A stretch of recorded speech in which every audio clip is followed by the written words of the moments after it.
So we've got little Yuki over here. She was standing up on her two hind legs asking for more food, which is always super positive. That's really awesome. Sometimes you'll see them reaching their arm out asking for more. That's also a very positive behavior. So does anybody want to point out maybe what you guys are seeing some of our chimps in the corner are eating? Yes. Apple? Yeah, definitely. I'm seeing some apples. It might be a little bit of onion as well, I think, maybe. And some onions, some carrots I'm seeing. Let's see what Yoshi's got up here. I think it is apple, definitely. I think we've got some apple over here. I think we just got some sweet potatoes, I think, or yam. So are we seeing a theme here? We are getting mostly vegetables, right? So we're getting mostly vegetables. So these guys are omnivores like us, my friends. So they can eat meat and will sometimes in the wild, but they do prefer those veggies and those fruits mostly.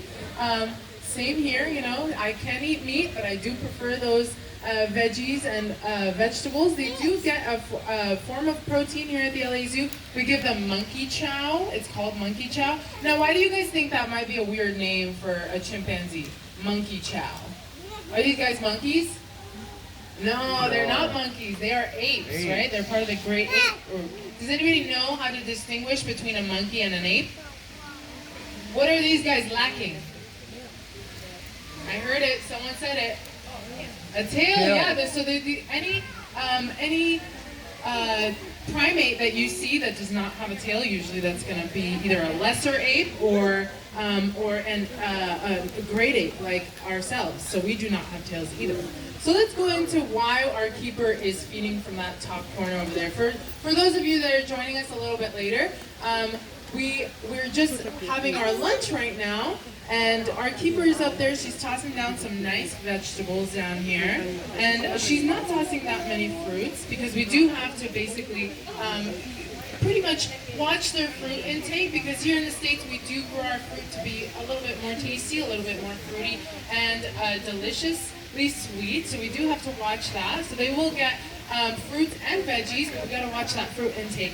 We save most of the yummy fruits for training, and I'll get into that as well. So let's go into why maybe our keeper is so elevated. She's not actually inside of the habitat with our chimpanzees, and for multiple different reasons. So number one reason is that we want to keep our keeper safe.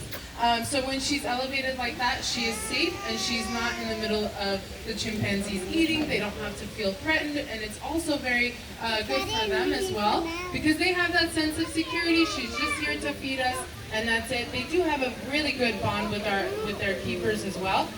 Like I said, we do that training. That's part of the reason as well why we do those trainings, is that we grow bonds between the chimpanzees, because we want them to be able to trust us, because we want to better care for them in that way. And how can you care for something that doesn't trust you as much? It can be a little bit more stressful that way. So we do those trainings so that they're able to better trust our keepers. She's also elevated like that because, like I mentioned before, my friends, these guys are chimpanzees, are a multi-male, multi-female group. So to keep things in check, basically, they do have to have a hierarchy system. So they do have a hierarchy system. And what that basically means is every chimp has a different ranking. So there are higher ranking chimps, and then there are lower ranking chimps, and then there's chimps in the middle.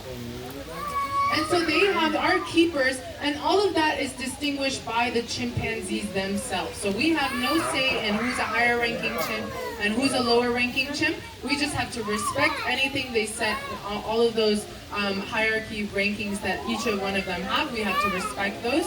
So even if a chimp is a lower ranking chimp, we have to abide by that and basically respect that hierarchy that they've got going on.